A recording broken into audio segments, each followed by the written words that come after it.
how to fix Spotify playing random songs. So if you find this video tutorial helpful, please subscribe to this channel and click that bell icon on so you'll be updated if there are new uploads in this channel.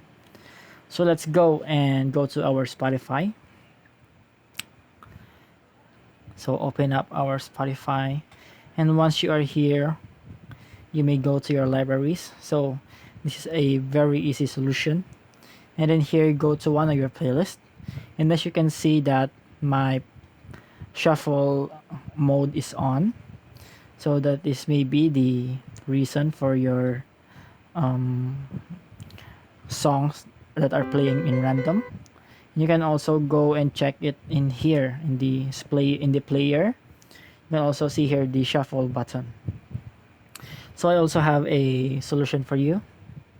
Go to your home and go to settings by clicking on that gear icon, and then you're here, scroll down and go and find autoplay. So just turn off autoplay once you have found it. So after that, you can now enjoy your listening to music in order.